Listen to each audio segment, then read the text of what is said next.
Nancy is at work, focused and engaged, when suddenly her phone rings. It's an unusual time for her mother to call, and the moment feels off. She steps outside the office, her mind racing as she answers. Her mother's voice is soft but filled with an unsettling urgency. "Are you okay? Is now a good time to talk?" A sense of unease floods over Nancy as her mother speaks hesitantly. Then, the words that change everything. Her father has suddenly fallen ill, and the doctors aren't sure how much time he has left. The news feels surreal. Nancy can't believe it. Her father, a man full of life just days ago, is now fighting a serious illness. The call ends with her mother urging her to come to the hospital immediately, leaving Nancy in a swirl of confusion and dread. What's happened? And why now? Nancy and her older brother Keith have always had a complex relationship. Keith, 7 years older, was always the golden child, the brilliant one who excelled in school, the one our parents were most proud of. From a young age, he seemed destined for greatness. Keith graduated from an elite high school and university, while Nancy, who always struggled to stand out in academics, was often overshadowed by him. Their parents' pride in him was clear, but it also created an unspoken distance between him and Nancy. Keith seemed to expect more than love. He expected admiration, and maybe even control. While Keith was fixated on achievement and status, Nancy found her happiness in the warmth of family. She appreciated their parents' sacrifices, understanding how much they did for her, even when she didn't get the same recognition. This difference in values slowly grew into a quiet rift as Nancy began to see that Keith took their family for granted. While she cherished their togetherness, Keith seemed to feel he was above it all. It created an unspoken tension that Nancy could never quite resolve, leaving her with the quiet hope that one day Keith would understand. As Nancy entered her teen years, Keith's departure from the family home marked a shift in their relationship. One day, he simply announced that he was leaving, fed up with their boring lives. He didn't mince words. "I can't stay here anymore, surrounded by this dull, ordinary existence," he said. Nancy felt the sting of his words, even though it was clear they weren't meant for her. But in that moment, the hurt was undeniable. Keith was walking away from everything they had, a family that had always been there for him. For Nancy, the departure felt like more than just leaving the house. It was an abandonment of the values she cherished. She resented that Keith saw their simple life as mundane, and yet she couldn't help but wonder if she was somehow to blame. Was she invisible to him? Or was she simply not enough to hold his attention? Keith's emotional distance from the family grew more pronounced as he cut ties with their parents. He avoided family gatherings and never returned home for holidays. Meanwhile, Nancy, still deeply connected to their parents, appreciated every moment spent together. The warmth and love their parents gave felt like a gift that Keith didn't seem to value. His detachment left a bitter feeling that Nancy could never quite shake, a quiet sorrow that something or someone was lost between them. While Keith may have been the academic star, Nancy quietly developed a resilience and determination that led to her own success. In high school, she worked diligently, never seeking the spotlight, but always striving to do her best. When it came time to apply for university, Nancy was accepted into a prestigious institution, proving to herself that hard work and perseverance were just as valuable as talent. Unlike Keith, who seemed indifferent to his future and the potential his education offered, Nancy found purpose in her studies. Throughout this journey, Nancy never forgot the role her parents played in her success. They were always there, supporting her through late-night study sessions, comforting her during moments of doubt, and celebrating each small victory. Nancy's parents sacrificed much for her education, giving up their own needs to ensure she had the resources to succeed. Their love and support shaped her, not only academically, but emotionally. She realized that family was not something to be taken for granted. As Nancy walked across the stage at her high school graduation, Keith's absence was stark. He had skipped the ceremony, citing his disinterest in the whole process. "What's the point?" he had remarked. For Nancy, that moment was bittersweet. While she was proud of her achievements, she felt the weight of Keith's apathy toward both education and the family that had always been there for him.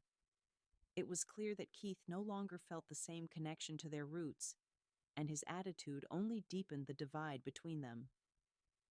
One ordinary day at work, Nancy's phone rings unexpectedly, and she's immediately struck by the tension in her mother's voice. Her mother, who rarely calls during work hours, sounds shaken. "Nancy, it's your father," she says, her voice quivering. "He's fallen ill, and the doctors think it's serious. You need to come home now." Nancy's heart sinks as she realizes something is terribly wrong. Her world tilts on its axis, and she rushes to leave, barely registering the words of her supervisor as she grabs her things and heads out the door. As Nancy hurries to the hospital, she struggles to process the situation. Her mind races with questions. What's happened to her father? How serious is it? With every passing minute, the uncertainty grows. She can barely focus on the ride to the hospital, her anxiety mounting with every turn. She prays that it's not as bad as it sounds, but deep down, she knows something is terribly wrong. When Nancy finally arrives at the hospital, she finds her mother in the waiting room, tearful and pale. The shock of seeing her mother so distraught makes Nancy's heart ache. The doctor arrives, delivering the devastating news in a cold, matter-of-fact tone. "Your father has been diagnosed with terminal cancer. It's stage 4, and it has spread to his bile ducts. The cancer is inoperable, and we cannot guarantee any success with surgery. He has limited time left." The words hang in the air like a death sentence. The doctor continues, explaining the options. They can either proceed with chemotherapy, which may offer a bit of time but with great risk, or they can opt for palliative care, focusing on comfort in his remaining days. Nancy and her mother are left to face an impossible decision, their minds clouded with grief and fear for the future. It's a crushing moment of realization. Her father is dying, and there's nothing they can do to stop it. In the midst of the turmoil and uncertainty surrounding her father's illness, Nancy knows that Keith, despite his emotional distance from the family, must be involved in the decision-making process. She calls him multiple times, desperately trying to reach him to discuss their father's condition and the difficult decision about treatment. Each time, her calls go unanswered. As hours pass with no word from Keith, Nancy's anxiety turns into frustration and worry. Her mother, too, is growing increasingly upset, but Nancy continues to press forward, feeling the weight of responsibility to make the right choice for her father. Finally, after what feels like an eternity, Keith answers the phone. His voice is detached, almost as if he's caught off guard by the urgency of the situation. "What is it now?" he asks, barely masking his annoyance. Nancy, struggling to hold back tears, explains their father's diagnosis and the decision they need to make regarding his care. She pleads with him to come home, to make this decision as a family. But Keith's response is cold and dismissive. "I don't know why you're making such a big deal about this. It's not like he's going to get better. Just let him go, Nancy. I don't have time for this." His words are like a slap in the face to Nancy, who had hoped, foolishly, that he would show some semblance of empathy or concern. The harshness of Keith's indifference cuts deeper than Nancy could have imagined. Her heart aches as she tries to process how easily Keith has abandoned their father, especially in a time of such vulnerability. As she hangs up, she turns to her mother, who is equally stunned by Keith's coldness. The weight of this rejection falls heavily on them both. With the emotional burden of their father's diagnosis already overwhelming, the lack of support from Keith is a painful reminder of the distance that has grown between them. Nancy and her mother are left to face this crisis alone, navigating the most difficult decision of their lives without the one person they once thought they could rely on. Days later, Their worst fear comes to pass. Nancy's father passes away in his sleep, a quiet end to his battle with cancer. The hospital room feels empty, the silence between Nancy and her mother speaking volumes. The grief is unbearable, but it's made even worse by the hollow absence of Keith. As Nancy and her mother prepare for the wake and funeral, they hold each other up in the midst of their sorrow, clinging to the bond they still share. The day of the wake and funeral arrives, and as Nancy watches the people from their community gather to pay their respects, a pang of disappointment twists in her chest. Keith hasn't shown up. He hasn't called, hasn't sent flowers. Nothing. It's as if he's completely removed himself from the family, unwilling to be part of the mourning process. Nancy feels a wave of hurt as she sees familiar faces in the crowd, whispering among themselves. "Where's Keith?" they ask, their voices tinged with disbelief. The community, which had once supported the family, now expresses its collective disappointment in Keith's absence. Amid the sorrow, Nancy feels the weight of responsibility to be strong for her mother. She resolves that no matter how hurt she is by Keith's refusal to be there, she cannot let it define her or her relationship with her mother. With a heavy heart, she continues to support her mother through the funeral and in the days that follow.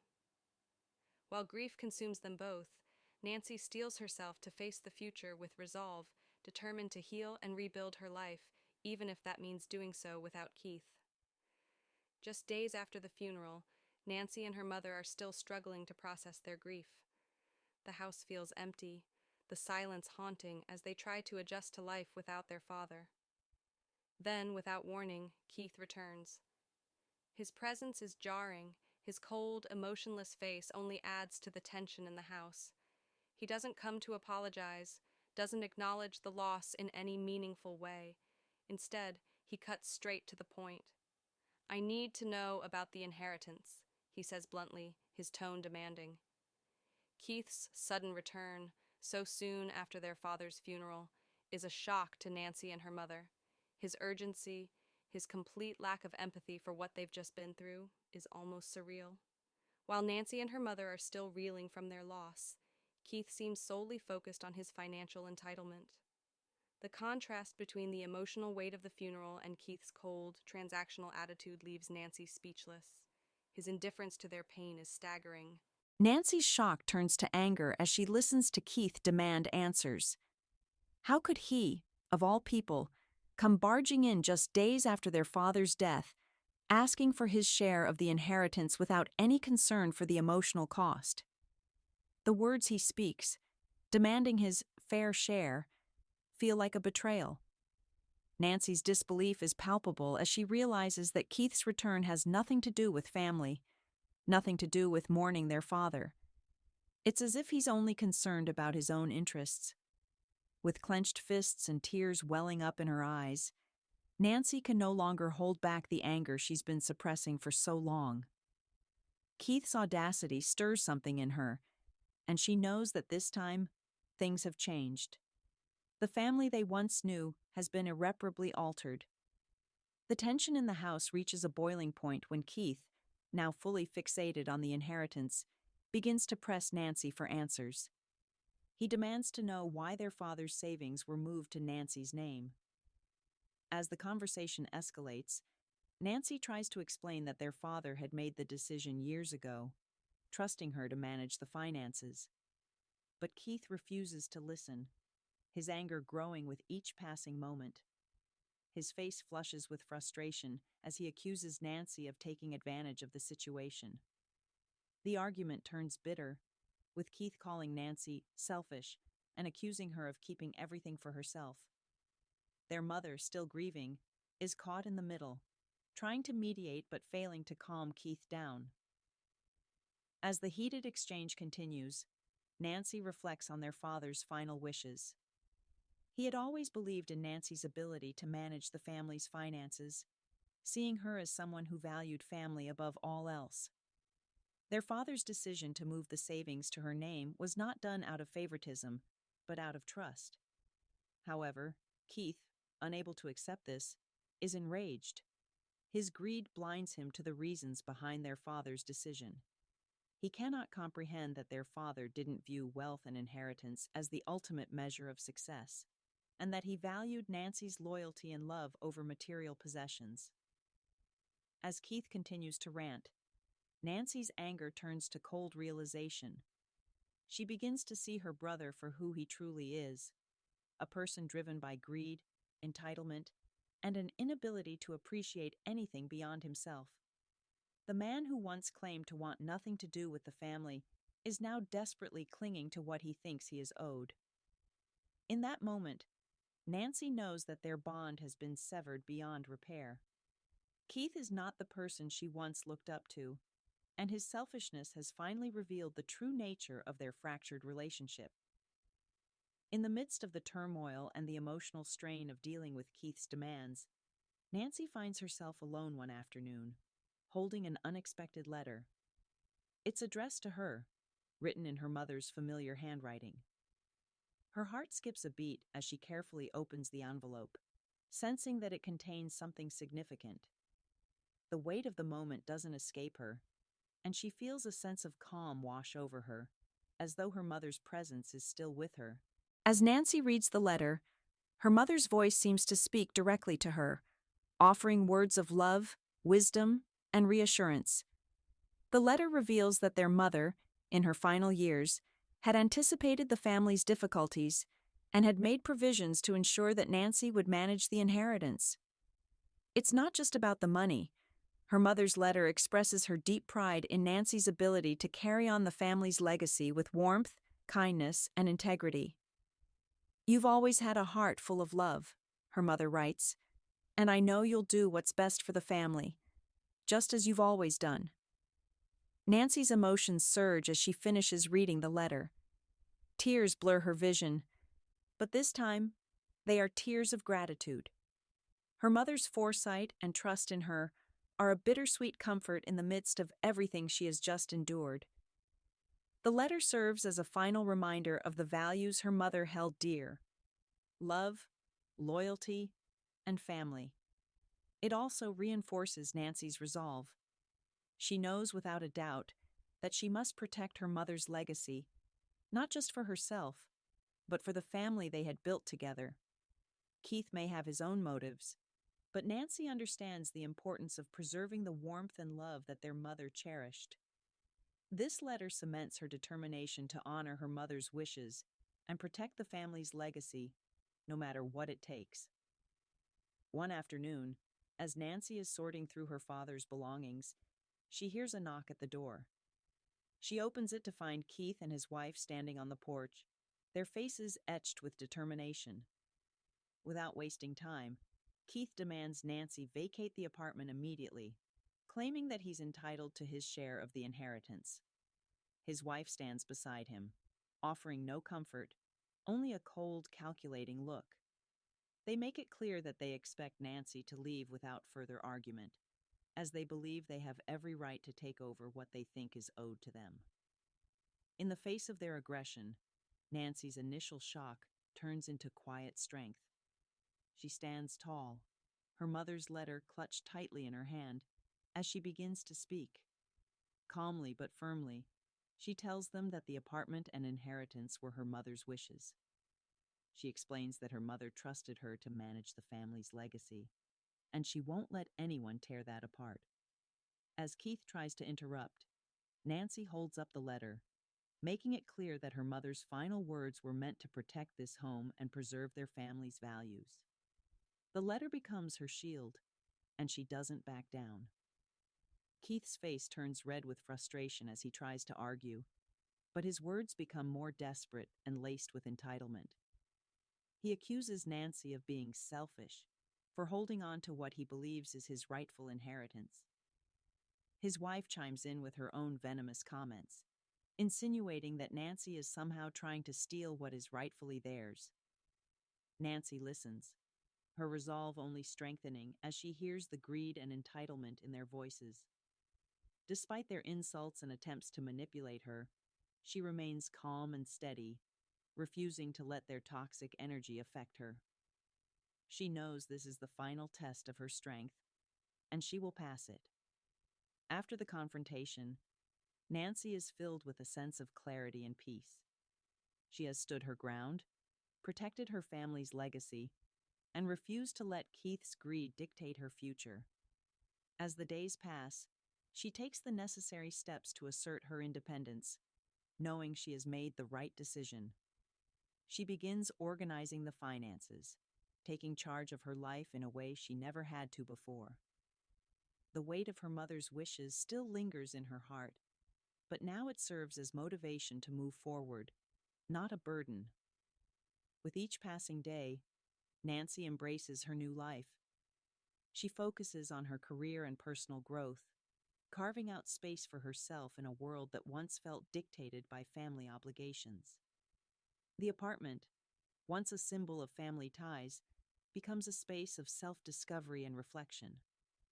As Nancy clears the clutter and begins to decorate, she envisions a future that is uniquely hers, no longer dictated by her brother's demands, but by her own aspirations. Nancy's future begins to unfold before her, brighter than ever.